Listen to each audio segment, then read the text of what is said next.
Recently, I've come across a type of TikTok again and again. It's people making something called seed bombs. There are lots of recipes out there for them, but I'm using part clay, part soil, and a pinch of seeds. You roll them up, let them dry, and then you throw them, usually at neglected patches of land, in hopes that after it rains, your seed bombs turn into flowers. But seed bombs like these aren't actually new. In fact, they're part of a long history of people transforming their communities through radical acts of gardening.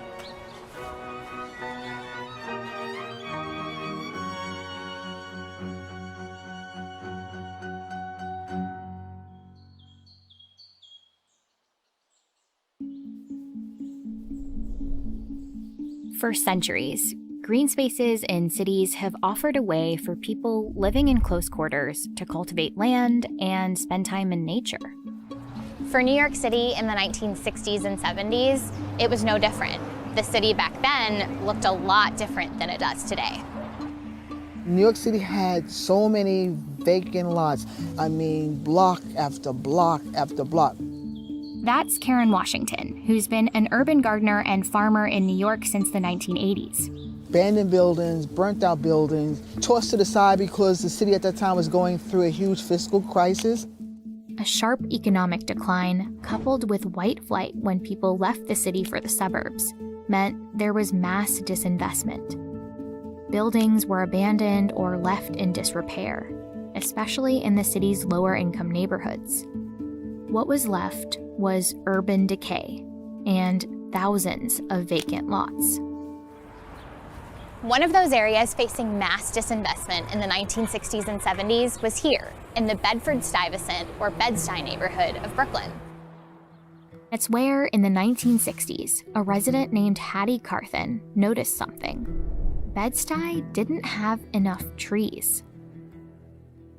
Usually, trees dot the streets of New York City because the city has invested in planting them. But Bed-Stuy was one of the city's most heavily redlined neighborhoods, a racially discriminatory practice where mortgage lenders and insurance companies denied services to people in certain neighborhoods, which pushed Black people into specific areas. Redlining, by its occurrence, created the conditions for intolerable life. Many redlined areas lack access to green space and have far fewer trees. It isn't just an aesthetic problem. Research has shown trees offer improved air quality and cooler temperatures. And it's part of the reason why, as one study showed, temperatures in redlined areas are approximately 2.6 degrees Celsius warmer than in non-redlined areas. In Brooklyn, after years of neglect, Hattie's neighborhood was losing its trees. She wanted tree-lined blocks again, so she set out to make it happen. At first, raising money within the neighborhood for her efforts was a huge obstacle. She said there was no money there, no inclination, and I guess everybody felt I was too old. But at 64 years old, she was relentless. Through her continued pressure, she got the city to offer a tree matching program. They'd give her 6 trees for every 4 planted. She took the offer, and as some of the only archival footage of Hattie shows, she got right to work.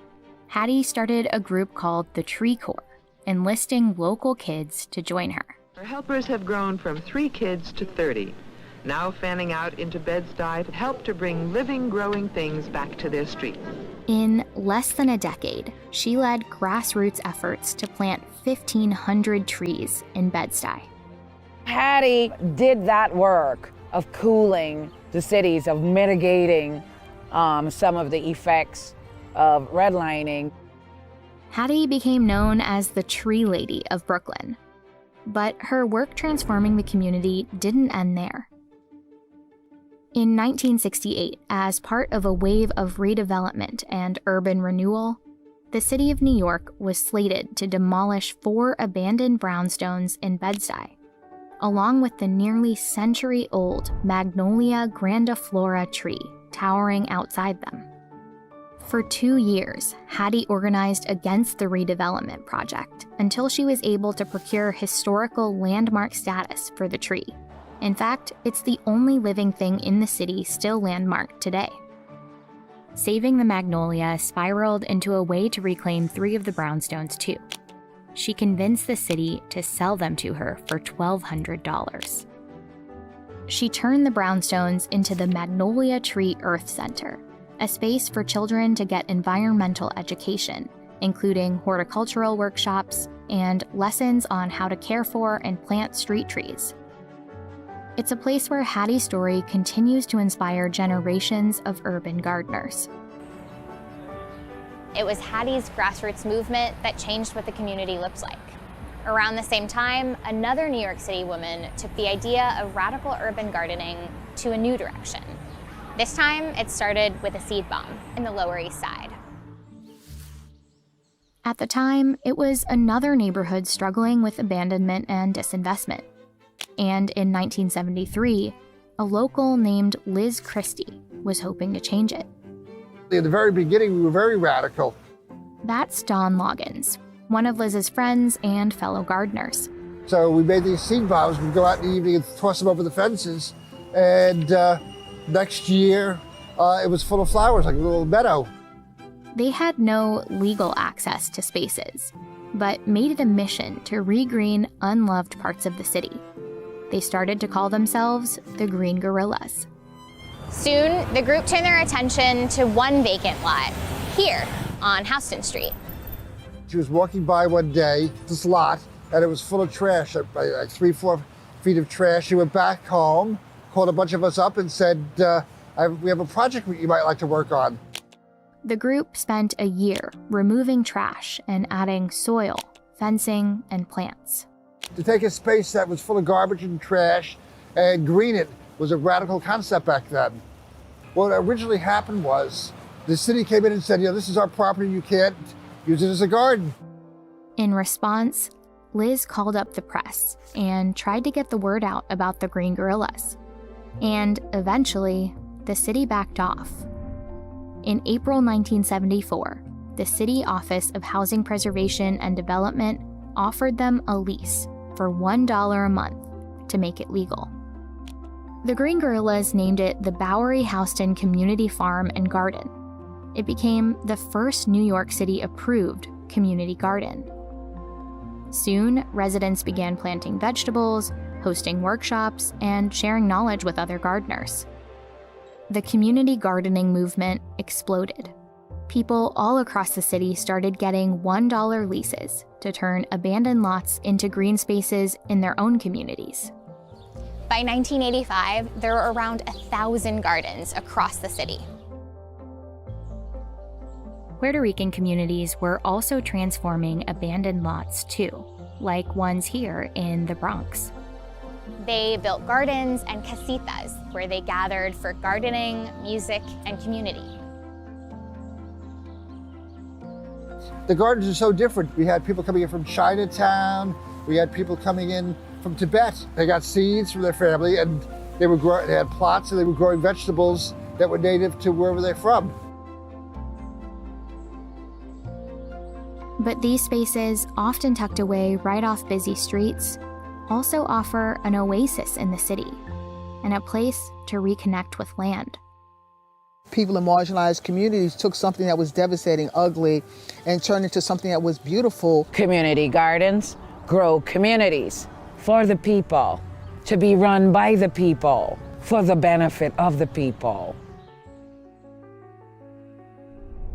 After the explosion of community gardening in New York City, there have been continuous threats to the spaces. In 1999, Mayor Rudy Giuliani put more than 100 gardens up for auction in hopes of bulldozing them and replacing them with housing. But gardeners fought back and were able to preserve many of them. Today, we're left with over 500 community gardens across New York City, and together they make up over 100 acres of public open space.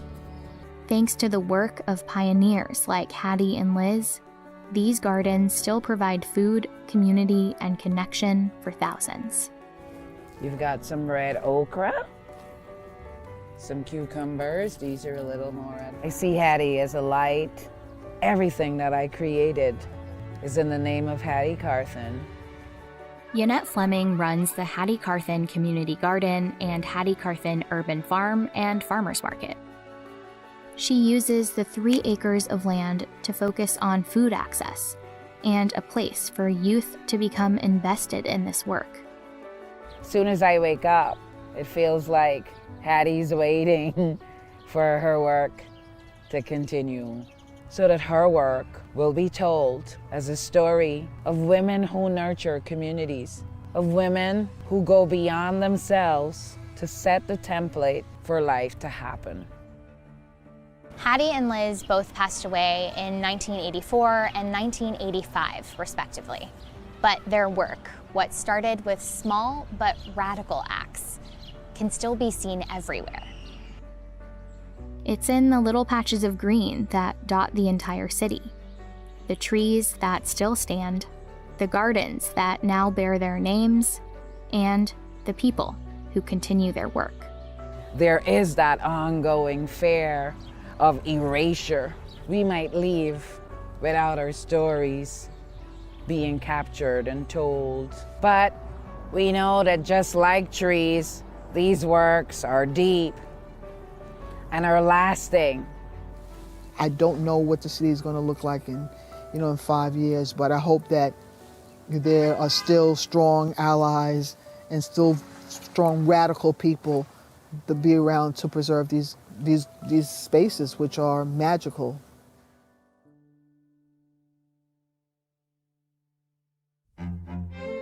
Thanks for watching this video. It's the last in season 2 of Missing Chapter. Through our series on hidden histories, we want to help people understand how our past connects to our present.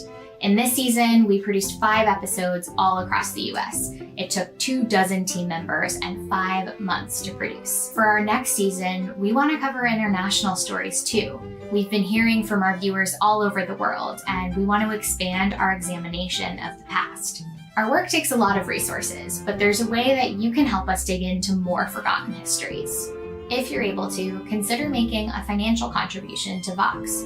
You can support our work at vox.com/next-chapter.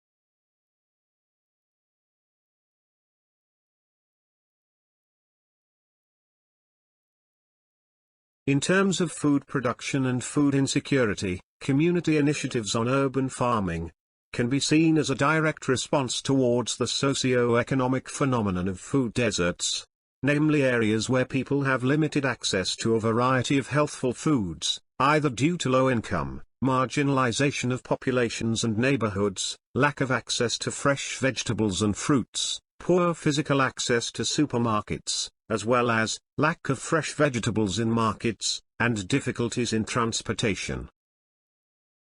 Last but not least, urban farming projects created by communities are also created for social integration and financial solidarity towards vulnerable groups, as well as for educational reasons, bringing schools directly in the practice field of urban farming.